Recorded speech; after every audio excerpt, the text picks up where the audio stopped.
Hola a todos, bienvenidos a este segundo episodio del podcast Entre Dientes, donde nuestro tema principal del día de hoy va a ser el tema de los brackets. Pues primero que nada vamos a hablar sobre qué les pareció, muchachos, el episodio 1. Pues estuvo muy divertido, la verdad. A mí me encantó. La verdad fue una experiencia fuera de serie y yo que casi no manejo las redes sociales, me sentí muy a gusto. Ya sé. La verdad, muy bien. Obviamente, escuché algunos comentarios ahí que no se escuchaba mi voz o querían escucharme hablar más. Créanme que es algo complejo, es algo complicado. Aunque duró 6 minutos ese podcast, estuvimos como 2 horas. O más. Sinceramente, es algo complicado. Ya, aunque nos conocemos, sí, aunque nos conocemos muy bien todos, ya estar frente a una cámara, si no estás acostumbrado, cambia la cosa. Bueno, Estamos trabajando en eso. esperemos que no tengamos una mejor emisión y producción de... Sí, si se fijan, cambiamos el escenario, ¿no? Porque Bueno, y gracias a la cámara nueva que te conseguiste, la verdad es que sí, hemos mejorado al menos de la semana pasada. oye, a esta. estamos como parquímetros, ¿no? Como ahí. Me duelen los hombros todavía de estar todo de ejército. Sí, no, hoy me siento mejor. Y aquí estamos mucho más cómodos en Y aparte todos los comentarios de todos ustedes han sido maravillosos. Sí, Gracias Franklin por invitarnos. Muchas gracias, no, gracias a ustedes por acompañarnos. Ahora les recuerdo los nombres del doctor Alejandro Más, el doctor Isaac Bausa, Adrián Garza, rehabilitador, y su servidor Ángel David Ramírez Garza. Y pues bueno, vamos a entrar en materia, muchachos. Hoy el tema que íbamos a platicar, donde el cierre lo hizo en el episodio anterior el doctor Alejandro Más, donde íbamos a hablar del tema de brackets y también íbamos a explicar el tema de la discrepancia de Bolton. La discrepancia de Bolton, sí. Pues como ustedes saben, un tratamiento de ortodoncia o más bien, el tratamiento de ortodoncia es el que se tiene que realizar primero por el especialista en ortodoncia. Todos los ortodoncistas somos dentistas, pero no todos los dentistas son ortodoncistas. Quienes tienen que realizar el tratamiento son los dentistas que tienen la especialidad en ortodoncia. ¿Y qué es la ortodoncia? Pues es la especialidad de la odontología encargada del correcto posicionamiento de los dientes. Sí, o sea, no solamente es estético, sino también tenemos que ver el tema funcional. Por supuesto, así es. Ahorita que dijiste algo muy importante, especialista.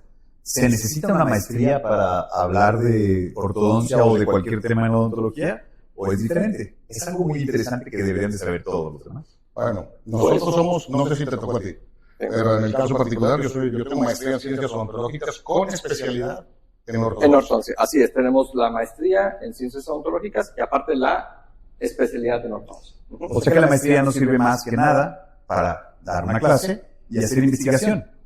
Sí, básicamente ese fue el enfoque, o sea, la especialización en ortodoncia y la parte de la maestría tiene que ver con el haber realizado una tesis de investigación. Exactamente. Muy bien, pues no sé, vamos a entrar en materia. Alejandro, ¿te gustaría explicar sobre la discrepancia de Bolton? Más o menos para darles una idea a nuestros a nuestro auditorio. Sí, la discrepancia de Bolton es esa discrepancia en el tamaño o en la proporción de los dientes superiores con los inferiores. Los dientes superiores son más grandes que los inferiores, pero a veces existe una discrepancia. Por ejemplo, hay un diente superior que salió más chiquito que los demás. Entonces, ahí se genera una discrepancia y esa discrepancia hace que no se acomoden bien los dientes. Entonces, nosotros los ortodoncistas tenemos que acomodar los dientes, pero luego se tiene que corregir esa discrepancia y ahí es donde nos ayudan los rehabilitadores. A ver, doctor Adrián, ¿cómo nos podría ayudar corrigiendo, por ejemplo, un diente chiquito que salió en un paciente?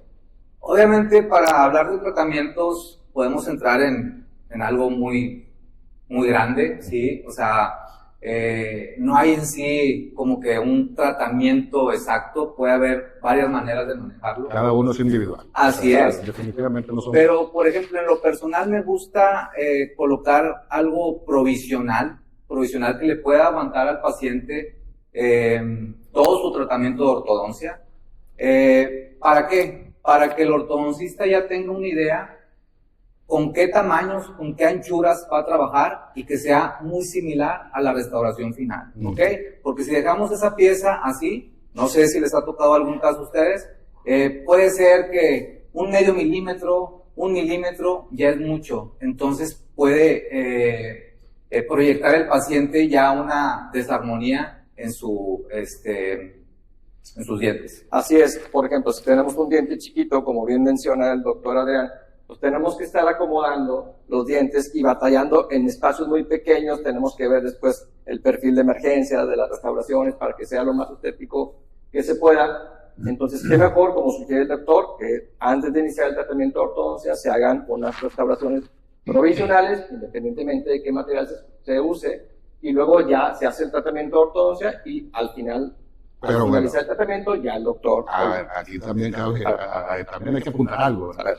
Para empezar, queremos mencionar, la discrepancia de Bolton es la discrepancia de masa dental entre los dientes de arriba y los de abajo. Así es. Pero bueno, estamos hablando en un término que pudiéramos decir, en el caso ideal, pues sí te pueden poner un provisional previo al tratamiento de ortodoncia. Así es. Pero si está rotado, entonces necesitamos acomodarlo previamente, ¿no? Claro, por supuesto. Ahora, no solamente es cuando falta diente abajo, puede ser que tengan los dientes más anchos, y eso también es una discrepancia de Bolton. Así es. Donde nosotros como ortodoncistas estamos jugando con el scripting, estamos haciendo desgastes interproximales, pero tenemos que tener un análisis previo para poder entender cómo van a quedar nuestros dientes al final del tratamiento. Y con base a este análisis es la planeación previa al tratamiento ortodoncia. Yo creo que en la planeación está el éxito de nuestro tratamiento, ¿sí? Obviamente tiene que ser bien planeado para después poder ejecutarlo. Si no tenemos una planeación, pues realmente no sabemos a qué nos enfrentamos. Pero también, cuando lo ves niño, pues tienes que también darle atención de inmediato para mejorar la estética y la seguridad de sus pacientes en el momento en el que tú lo detectas para después Lo referirlo. importante es el diagnóstico. Muy bien. En el diagnóstico, aparte del diagnóstico, o sea, de acuerdo al diagnóstico es nuestro plan de tratamiento. Así es. De hecho, la Asociación Americana de Ortodoncia establece que la primera visita al ortodoncista debe ser entre los 6, 7 años, y ahí es donde los odontopediatras pueden analizar si requiere o no una valoración de ortodoncia.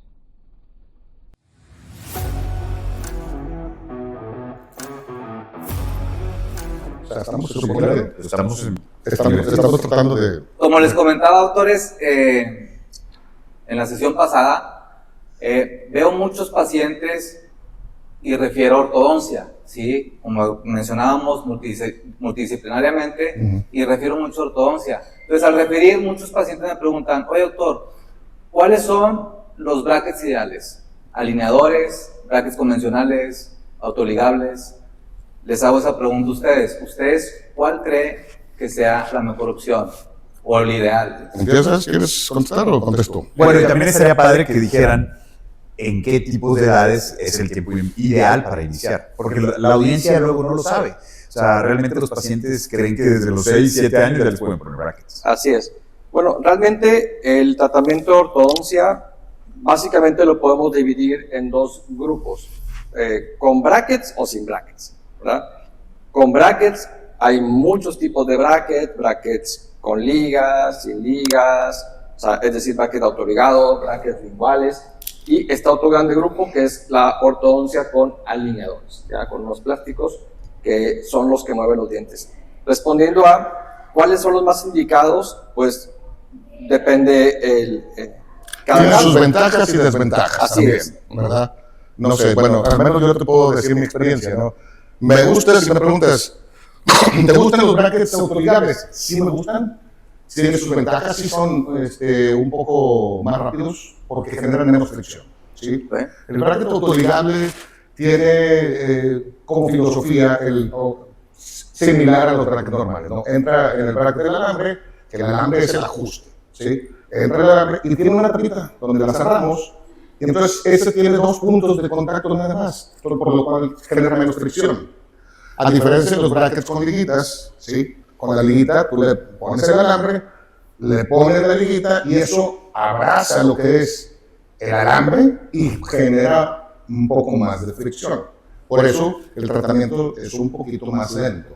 Pero de que son efectivos, son efectivos. Sí, Los autoligables a mí, donde yo he encontrado dificultad, no es dificultad, sino pues, es uno, la higiene del paciente muchas veces te provoca el sarrito, Sí. ¿verdad? Entonces, cuando quieres tú abrir la tapita, estás batallando para quitarla, entonces tienes que meterle Lo he la visto en mis puntita del pacientes. cavitrón para tratar de quitar ese cerrito que tiene entre el bracket y la tapita para poder abrirla. Entonces, hay veces que se daña el bracket porque, aunque le estés dando y le estés quitando, tú le quieres abrir la tapita y ya se daña la tapita. Pero tienes, uno como ortodoncista tenemos el recurso de decir, bueno, tú voy a tener que poner una liguita. Así No es. puedes dejar el alambre sin la tapita o la liguita. Así es. A mí en lo personal, bueno, no sé mi consulta, yo podría decir que el 80% de mis pacientes usan brackets de autoligado. Creo que tiene muchas ventajas sobre los brackets de ligas. Los brackets de ligas funcionan y funcionan muy bien. Pero ¿qué es lo que pasa? Por ejemplo, mucha gente cree que lo que mueve los dientes son los brackets y no, son los alambres. Imagínate que tú tienes un Es un diente, sistema. aquí, le pones el alambre. Entonces, el alambre es como una guía para mover el diente, ¿ya? ¿Qué es lo que hace que se muevan los dientes? La fuerza que aplica sobre el diente. Y para que se mueva un diente se tienen que reunir dos factores. Uno es en cuanto a la fuerza. La fuerza tiene que ser ligera, estamos hablando de 1 onza, 28 gramos, y tiene que ser constante. Si tú, por ejemplo, te pones, aprietas el diente y le estás así apretando y te dejas ahí, no sé, un día, no vas a aguantar un día, pero imagínate que te pones un día así aplastando tu diente, ese diente se va a mover, ¿ya? Ese era el remedio de las abuelitas antes. Sí, exactamente. Así es. Tú vas La moviendo mía los no. dientes. Entonces, a nosotros no nos tocó eso. Exacto. Eso ya es Sí, ¿De dónde vienes? historia antigua. Entonces, ¿qué es lo que pasa con los dientes? Por ejemplo, con los brackets de ligas. Tú tienes un diente, imagínate que yo lo quiero mover para allá. Entonces, aplico la fuerza y tengo que usar una fuerza muy ligerita, ¿ya? 1 onza, 28 gramos. Pero, como decía el doctor, ese alambre está unido al bracket por una liga. Imagínate que pones un bungee, una liga como cuando pones las maletas arriba del techo. Te vas de viaje y le pones una liga. Entonces yo tengo que aplicar una fuerza para mover ese diente, pero tengo que aplicar una fuerza mayor no para mover el diente, sino para vencer la fricción de la liga que está apretando el alambre hacia el bracket. Entonces, como tienes que poner mucha fuerza para poder vencer esa fricción, es cuando el paciente dice, oh, me apretaron mucho los dientes y me duele todo eso. Entonces, el otro recurso son los brackets de autoligado, que como bien mencionaba el doctor Ángel, son brackets que no usan ligas, sino que tienen una tapita que se cierra y se mueven con muy poca fricción. Nada más que la desventaja es la que ya mencionaba el doctor. Bueno, como dice Alejandro, ya se está metiendo en temas más técnicos, ¿verdad? Pero bueno, vamos a hablar un poquito de términos sexológicos, que a ti te gusta mucho esa parte, Sí. ¿verdad? Cuando hablamos de fuerzas ligeras, Sí. ¿sí? Es importante explicar por qué son las fuerzas ligeras, ¿sí? Si yo hago una presión, si nosotros colocamos fuerza de más en el bracket hacia el diente, ¿qué es lo que va a suceder? En el ligamento periodontal va a suceder una isquemia, Sí. ¿sí? Cuando le metes fuerza de más, no ayudas a que haya células que estén, o células osteoclásticas, Así es. que empiecen a quitar el huesito hacia el lugar de la presión. Ujú. Y la parte de la tensión, pues que haya osteoblastos para que empiecen a formar huesos, Así es. ¿verdad? Entonces, es importante el tema de la fuerza, que debemos usar fuerzas ligeras para que que no sea una isquemia, sino que sea una presión en donde pueda haber todavía irrigación sanguínea, porque de otra manera, ¿qué pudiéramos provocar? Una necrosis aséptica o Ángel, legalización. Alex, discúlpenme, me están haciendo recordar a grandes maestros, de esos maestros que tienen gran experiencia y que saben explicar las cosas. Bueno, Síganle. la experiencia hace la diferencia. Excelente. Mira, ahí les va. Volviendo a lo que comenta muy bien el doctor Ángel. Y aquí le voy a quitar un diente explicando genial. a este. Imagínate que aquí tenemos un dientito y como bien dice el doctor Ángel, los dientes, las raíces, están en unos huequitos que se llaman alveolos. ¿Ya? Ese diente, los dientes no los tenemos pegados así fijos al hueso, sino que están, digamos, suspendidos en unas liguitas. Y cuando ponemos una fuerza hacia un lado, imagínate que lo quiero mover para allá, de este lado, como bien decía el doctor Ángel David, se aplasta ese ligamento y del otro lado se estira la liga. Entonces, donde se aplasta, empieza ahí un proceso, empieza la sangre a avanzar y las células que se llamaban Osteoclásticas para reabsorber hueso. los osteoclastos reabsorben el hueso y del otro lado los osteoblastos Blastos. forman hueso. Entonces el diente da cuenta que se va moviendo con su huesito, ¿ya? Y así es como se mueve el diente, nada más que tiene que haber un equilibrio y tiene que ser una fuerza muy ligera. Ujú. ¿Ya? Bueno, pero volviendo al tema, la pregunta, qué brackets o qué tratamiento es el ideal. Esto se los comento también porque con el auge de los alineadores, ¿ok? Hay otra opción, obviamente no pudiera decirles en cuanto a costos, qué es mejor, qué le conviene al paciente. Bueno, en el tema de los alineadores son efectivos en tratamientos que son leves o moderados. O sea, hay casos en los que los alineadores no puedes lograr unos buenos resultados. Tiene su limitación. Por ejemplo, con unos alineadores no puedes hacer una expansión. ¿Sí? O sea, son demasiado, vamos a decirlo, flexibles, no te va a llegar a hacer una expansión. Entonces, tenemos que emplear otros recursos para poder lograr el tratamiento. Por eso, no en todos los casos los alineadores tienen el mismo resultado. Es por eso que es importante informarnos. ¿Por qué? Porque si nosotros empezamos a ver, por ejemplo, en redes sociales,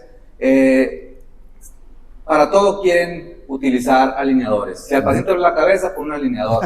Si se quebró el pie, pon un alineador. O sea, es importante saber en qué casos sí y en qué casos no.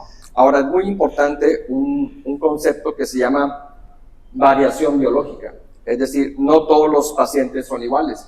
¿Ya? Tú puedes aplicar, es más, inclusive en un mismo paciente, no sé si te ha pasado, doctor Ángel, que a mí me ha pasado que, por ejemplo, imagínate que vas a mover los caninos, que son los colmillos, hacia atrás. El mismo paciente, el mismo sistema de brackets, la misma fuerza, el mismo control, y un diente se mueve más que otro. En un mismo paciente. Sí.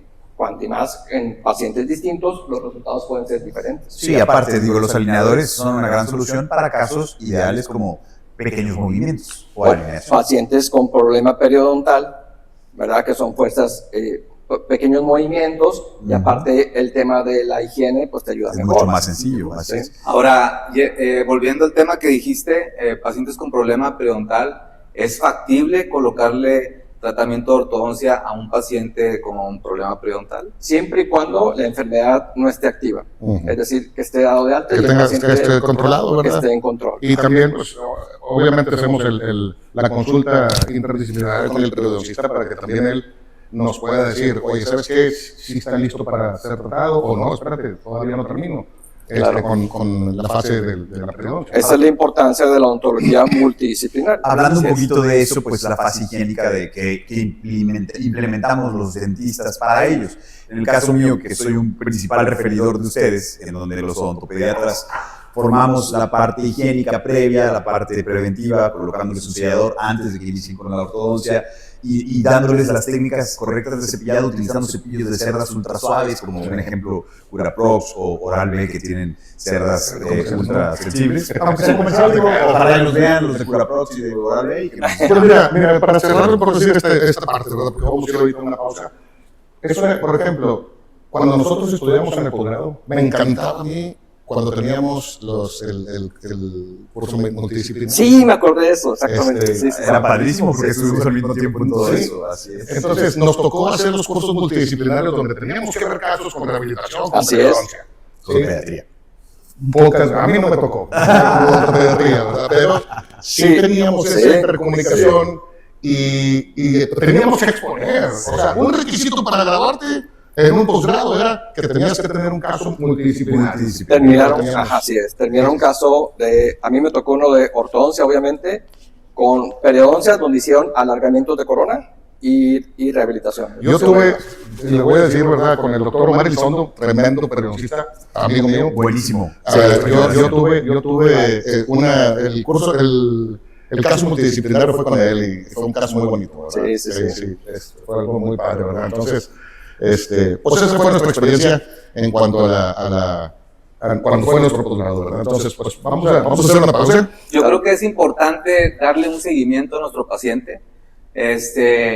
Algo que yo siempre les digo a mis pacientes es, cualquier tratamiento te lo haga el doctor que te lo haga, el mejor doctor, si no hay una buena higiene, va a tender a fracasar. Esa es la clave. ¿Ok? Entonces, la clave es tener una buena higiene para que nuestro tratamiento tenga éxito.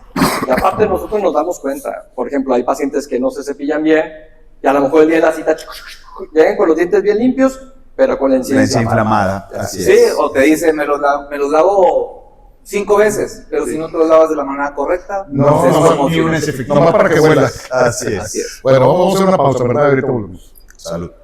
Entre dientes.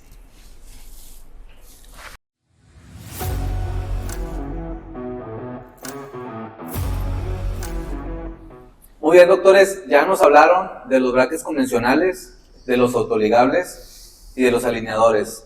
No sé si recuerdan que hubo un tiempo que se utilizaron mucho los brackets linguales. Ah, sí, cómo no. ¿Sí? ¿Qué nos pueden decir? ¿Qué opinión tienen sobre ese tipo de brackets en sus tratamientos?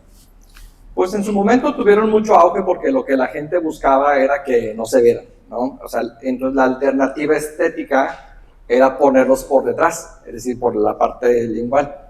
Pero tuvieron su curva de novedad, pero eran brackets muy incómodos. Difícil de tratar la higiene del paciente. Sí, sí, sí. O sea, era un poquito más laboriosa, bajo los mismos principios en cuanto si hablamos de torque o inclinaciones, prácticamente son los mismos principios, pero imagínate ponerlos por dentro, o sea, como que llevaba su complicación. Eso para nosotros, pero para un paciente, imagínate, si de por sí se despunta sarro aquí atrás sin nada, ahora con brackets estaban todos sarrosos y Claro, todos. claro. El mismo sarro no dejaba que se moviera. Definitivamente la zona era muy sucia para eso. Complicado, sí, o sea, la verdad, pues eso ya prácticamente ya no se utiliza. Me ¿verdad?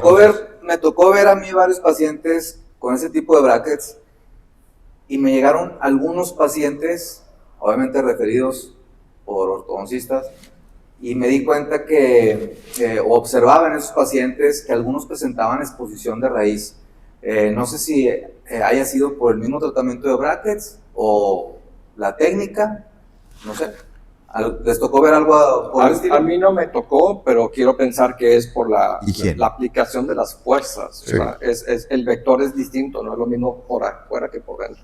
O la higiene también que También, podría por influir, supuesto, ¿verdad? claro, Obviamente. sí. Sí, o sea, imagínate, tenemos que poner cuando es el arco de canto, bajo el principio de los brackets actuales, le llamamos arco de canto, ¿no? En este caso, por lingual, para empezar debe de llevar una forma, un arco en forma de hongo. Un honguito, sí. En forma de hongo. Entonces, cuando tenías que hacer algún tipo de torque, ¿verdad? Le llamamos el torque radiculo vestibular o vestíbulo raíz, para mover las raíces, dependiendo hacia dónde los quieras mover. Pues, imagínate, posiblemente era un poquito complicado también al momento de hacer los movimientos. A lo mejor se les pasó un poquito ahí el doblez del torque y pudo haber esa exposición radicular, ¿verdad? Pero bueno, Ya en la actualidad ya no se usa. Sí, sí. Es importante pues, porque para informar más que nada a las personas aquí que nos están escuchando, que nos están viendo, que sepan que también existió, no sé si todavía existe ese tipo de tratamiento, pero bueno, para que vean la variedad que hay en cuanto a tratamientos de ortodoncia. Sí, Yo les quiero hacer una pregunta en base a mi público, o sea, en base a la odontopediatría. Ya. Verdaderamente, dentro de lo que nosotros los odontopediatras hacemos, que es más ortopedia, más que alineación, Sí. el tratamiento combinado. O sea, me ha tocado ver casos en los que, por ejemplo, pues, de repente yo estoy haciendo una expansión, pero ya necesito que roten dientes porque están completamente giroversados o que están cara vestibular por palatino, totalmente al revés. Ya. Y que eso tiene que ayudarse un poquito pues, con lo que ustedes hacen. ¿Qué opinan ustedes de esa combinación? Yo sé que hay como un pequeño roce entre algunos odontopediatras que quieren poner brackets y algunos ortodoncistas que ellos quisieran poner el expansor. Creo que se puede combinar en ambos casos, ¿no? Claro, o sea, al final de cuentas son herramientas, ¿no? A lo mejor no tienes que poner todo un juego de brackets, pero puedes poner en algunas posiciones para ayudar a girar un diente determinado, ¿no? Un 2x4, 2x4, claro. o botones y ligas, ¿verdad? Claro. ¿Qué opinas, Ángel? Pues bueno, tienes que considerar para empezar la formación radicular de los dientes, ¿verdad? Entonces, si tú empiezas a meter, por ejemplo, de acuerdo a la secuencia de erupción de los dientes superiores e inferiores, Excelente. el último de los superiores pues es el canino y de los inferiores es el 5. Entonces, si todavía no termina la erupción, si todavía no cierra la lápiz, pones un bracket, le aplicas fuerza, Los escenarios. ¿qué vas a hacer? Hacer una raíz enana. Se va a cerrar el ápice. Les voy a poner una palomita en este examen que les acabo de hacer. Bien hecho. Y pues bueno, si hablamos también, ahorita que estábamos hablando, que el tema central son los brackets, pudiéramos hablar cuáles son las ventajas. O sea, si tú, para ti, ¿cuáles son las dos ventajas de los brackets autoligables y cuáles son, o pudiéramos decir, en el caso, hay veces que los papás me dicen, oye, yo quiero que el tratamiento sea rápido. ¿Sí? Bueno, podemos adelantar algunos 4 o 6 meses con el bracket autoligable. Pero mi hijo quiere liguitas. Entonces dices tú, no me pasa nada. Pues claro. Nosotros, si tienes el entrenamiento para eso, pues tú sabes que antes de poner el alambre vas a poner la liguita. Así es. O sea, tú pegas el bracket, pones la liguita del color que el niño quiera, ¿no? O desde que el paciente quiera. Luego le pones el alambre y cierras la tapita. Entonces, la liga no hace nada. La liga no tiene efecto. No, nada más es pura vista. Es la pura vista. Entonces ya buen truco. Claro. La experiencia cuenta. Claro. Así es. Ahora, volviendo a las ventajas y desventajas, por ejemplo, empecemos, por ejemplo, con los brackets de autoligado, por ejemplo. La ventaja que veo yo son varias. Es que, como había mencionado hace rato, se usan fuerzas muy ligeras. Entonces son fuerzas más fisiológicas. Entre comillas, el diente se mueve más rápido, con menos molestias, pero la ventaja puede ser una desventaja. Los alambres se mueven muy rápido, entonces a veces se mueven más a un lado que otro. Así pican, o son un poquito más de emergencias en la consulta. A veces termino poniendo una liguita en algún dientito que no quiero mover, nada más para que haga un poquito de fricción, y el alambre termina trabajando por otro lado. También buen truco, Alex. No, también le puedes hacer, le puedes poner un pequeño aditamento, ¿verdad? Así es. Para que tope con el bracket y no tenga ese corrimiento. Así es, hay unos topecitos, o le puedes poner una resina fluida. O una resina fluida, ¿verdad? Para que no tenga el corrimiento hacia las... ¿Cuántos años llevamos dando clases? No, pues imagínate, Pues yo dando clases, yo empecé en el 2002, pero en el 2003. Febrero del 2003 tuve mis primeros grupos y a partir del 2000, en agosto del 2003 ya tenía... Nos conocemos desde los 90, pues, ¿están de acuerdo? Imagínate, yo empecé en el 94 como instructor de anatomía humana, son 30 años. Sí, estábamos juntos en ese departamento. Dando clases. Yo recuerdo mucho cuando conocí a Alex y a Ángel, o sea, los dos iban un semestre o dos arriba que yo, y yo los veía como, wow, ver a los alumnos de semestres más arriba, para mí era como, yo quiero llegar a ser como ellos algún día. Y a mí me pasó lo mismo, pero con Isaac.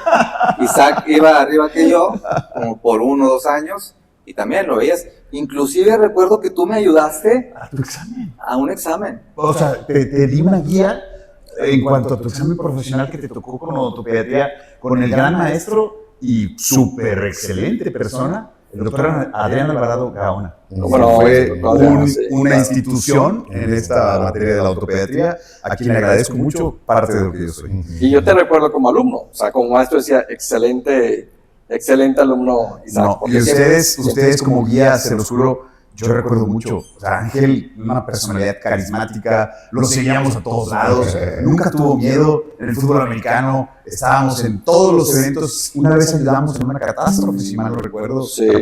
si mal no recuerdo fue en el 99, por ahí, algo que estuvo medio gacho también, algo de lluvia, como ahora que acaba de pasar esto en mi ciudad de Costa Rica. Costa Rica, sí. Yo Ángel, porque Ángel iba un poquito más arriba de mí, yo lo veía como un líder, ¿no? Siempre guiando, siempre orientando, siempre apoyando, siempre viendo por los demás.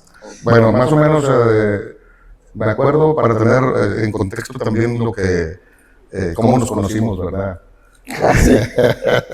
Sí. Cuando fueron las Olimpiadas de Barcelona 92, en alguna ocasión se los platicamos a ya algunos alumnos, ¿verdad? Sí, yo creo que sí. De cómo conocimos yo conocía a Isaac. Pues habíamos organizado alrededor del 93, por ahí, una exposición de un arquero.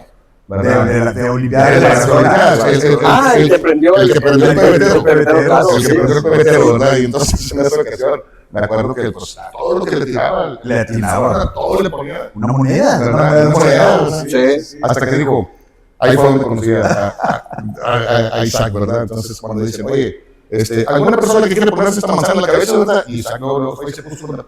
Y se puso, ¿verdad? Sí, ¿verdad? Y se puso en la cara. No te crees. Pero tengo que aclarar que yo esperaba que dijera eso. Yo sí me iba a quitar. No, nunca se quitó Isaac. Déjame te cuento cómo conocí a Isaac.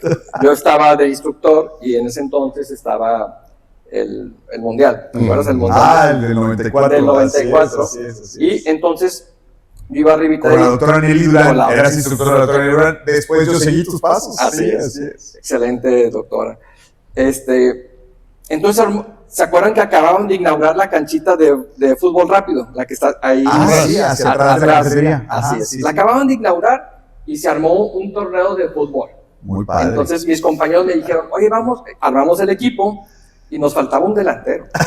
Nos faltó un delantero, pero para eso, Esa historia es buena. sí, para eso yo iba caminando ahí por el frontis y iba Isaac recién ingresado, ¿no? Y cuando lo vi, yo dije, es el Eric Winalda. El Eric Winalda era el delantero de De la selección de Estados Unidos. de Estados Unidos. Pero sí. Pero yo soy beisbolero, yo no soy futbolero, nunca le saco Pero de a mí nada. se me quedó así, dije, Eric Winalda, y así quedó. Entonces, cuando se hizo lo del equipo de fútbol, nos faltaba un delantero, y dijeron, oye, nos falta un delantero, y yo dije, Eric Winalda. Entonces le hablé a Isaac y le dije, oye, ¿te gusta jugar fútbol? Y Isaac, sí, o sea, a lo mejor no, pero yo me acuerdo que jugabas fútbol Sí, americano. jugaba americano. De hecho, con Ángel también. Sí. Él era linebacker. Yo fui linebacker. Primero fui corner, ¿verdad? Era safety y luego en mi primer año de tortuga. En el perímetro. Y luego, sí, y luego ya linebacker. Linebackers. Vale. Lo bueno es que no decías que no, tenías tú la A disponibilidad. todos. No, Sí, Isaac sí, dijo sí. sí, El y me deporte acuerdo siempre. que era eliminación directa, no se eliminaron creo que el primer juego, pero así fue como conocí, y luego ya, como bien dices, entraste al departamento, Al departamento de anatomía humana. Sí, Así claro. es. Y ahí fue cuando conocimos también a Adrián, que él entró de alumno ya cuando estábamos ahí nosotros. Y la Así verdad es. es que un excelente alumno. Sí, sí, sí. Él siempre carismático y platicador, porque en ese entonces su hermana, que era más grande, era de nuestras generaciones más o menos, Blanca, digo, ella, gran amiga de nosotros, en realidad, ¿Cómo? Blanca, la regué. No, esa no era mi hermana. Yo creo que era mi prima. Sí, dije Blanca, perdón. No, en realidad llegaba, esa era Blanca, esa Ah, era muy Blanca. Blanca. Y de repente platicaba con nosotros y estábamos en la jugada. ¿Sabes cómo se llama? Carla. No tiene nada que ver con Blanca y no es Blanca.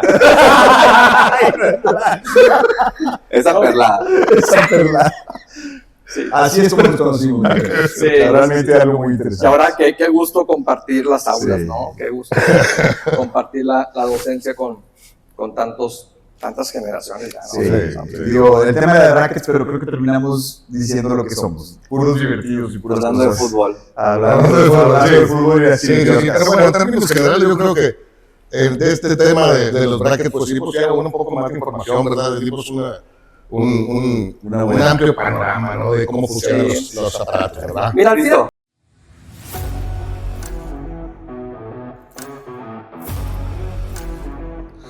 Bien, pues vamos a hacer el cierre de este segundo episodio de nuestro podcast Entre Dientes, donde nuestro tema principal fue brackets. Les pido por favor que compartan, suscríbanse, hagan comentarios aquí en la barrita de abajo para que más gente nos escuche.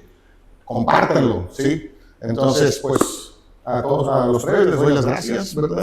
Quiero pues, cerrar con el tema de brackets con el doctor Alejandro Más. Sí, miren, pues al final de cuentas todos los sistemas de brackets funcionan, ya sean alineadores, ya sean brackets de autoligado, linguales, convencionales. Yo les pongo este ejemplo a mis pacientes. Les digo, imagínate que yo soy un piloto de Fórmula 1, ¿no? O sea, yo sé manejar un carro y te tengo que llevar de aquí a la Ciudad de México, ¿verdad? Y les digo, a ver, ¿en qué te quieres ir? Te puedes ir en un Jetta, te puedes ir en un Mustang, te puedes ir en un Ferrari o en un Porsche. ¿Por qué no llevas a Cancún mejor? También vamos a Cancún. O sea, yo los voy a llevar, yo sé manejar, yo sé cómo llevarte y vas a llegar al final. ¿Cuál es la diferencia? A lo mejor en uno vas, a lo mejor un poquito más despacito, en otro más cómodo, en otro más rápido, pero al final de cuentas se cumple el objetivo. ¿Dijiste Fórmula 1? Fórmula 1, sí. Por cierto, vean la película, está genial. La película de... Fórmula 1, ¿verdad? Ah, no la he visto. ¿Qué tal? Fíjate, por cierto, a mí me gusta mucho cuando estoy en mi casa desayunando, a mí me gusta mucho poner YouTube. Entonces, yo sigo una persona, un youtuber que se llama Farid Diek, Ah, sí. donde Sí, sí. a mí me gusta ver cómo hace las... Como una reseña. cómo ¿no? hace las reseñas exactamente de las películas, ¿verdad? Y entre Sí, ellas sí, sí. vi la de Fórmula 1 de él. Y me gustó mucho, ¿verdad? Cómo lo fue explicando yo no soy muy aficionado a la Fórmula 1. Me hice aficionado por Checo Pérez, que pues claro, mexicano. este año no participó. Próximo año lo vamos a tener con Cadillac, ¿verdad? Que es algo que dices tú, con ganas. O sea, Por cierto, ya viene el Gran Premio de México, ¿no? viene ahora en noviembre, me parece, ¿verdad? Pero por esa persona que estaba viendo yo el YouTube, me fui a ver la película. Y está bien interesante. Para los que ya la vieron, ¿verdad? Si no la has visto, Alejandro, te la recomiendo, ¿verdad? Porque habla... No importa que la spoilees, dale. Pues ya que... O sea, habla de las escuderías, ¿verdad? Ok. No sé si sepas que existen en la Fórmula 1 lo que son las escuderías, el campeonato de constructores y los pilotos. Ok. ¿Sí? Entonces, ellos también trabajan por el lado de las escuderías, ¿verdad? Los constructores, que le llaman. Ya. Por eso tienen 2 pilotos y tratan de sumar puntos, ¿no? Ok. Entonces, está bien padre la película porque una escudería que no había sumado puntos, necesitaban sumar puntos porque si no le deben tener que cambiar o no sé, ¿no? Y tenían un piloto joven. Tenían un piloto que era perfecto, era un piloto joven, pero no les daban los resultados de saber cuáles eran la anomalía, lo que le afectaba o lo que, para que hicieran el carro que tuviera un mejor rendimiento, ¿no? Ya. Y entonces, pues decide el gerente general, pues darle la oportunidad o busca a una persona con experiencia. Donde lo padre de la película es que contratan a la persona con experiencia y en la primera prueba que le hacen, hace la prueba, ¿verdad? Y el muchacho joven decía, sí, va a chocar. Bueno, pues él hizo las vueltas más rápidas, ¿verdad? Pero al final choca. Ok. ¿Sí? Ya. Al final choca. Y cuando termina se baja del carro y dice, bueno, le falta esto, necesita más estabilidad en las formas rápidas, necesita mejorar los alerones acá, necesita tener... El que tenía más experiencia. Porque tenía más experiencia, ¿verdad? Entonces, ¿cuál es el mensaje, verdad? O sea, que te va diciendo cómo una persona con experiencia te está ayudando a la escudería y al final de cuentas, creo que no sé si fue en la primera carrera, la segunda carrera, pues logran sacar el primer punto, ¿no? Y para ellos es como si hubieran ganado el campeonato. Sí, o sea, yo no tenía entendido por qué, o sea, sacaste un punto, pero en la película te lo explican, ¿verdad? Si no los eliminaban. Porque si no los eliminan, ¿verdad? Y que al final el desenlace es de que esa persona con experiencia termina ganando una carrera, ¿verdad? De Fórmula 1. Y todo con el objetivo, me imagino, de mejorar a la escudería. Al final de cuentas era lo que buscaban. Por su experiencia, sabía exactamente cuáles eran las necesidades Es de la correcto. escudería y de esa forma resolvió el problema. Sí, porque Como lo hemos dicho, la experiencia hace la Hace la diferencia. diferencia. Pues la voy a ver. Vela, Alex, La voy a está ver. muy bien. Sí. Recuerden seguirnos, Sí. métanse, compartan. Eso es importante. Ustedes son los que nos van a ir diciendo qué temas son los que siguen. Nos vemos la próxima. Muchas gracias. Hasta pronto.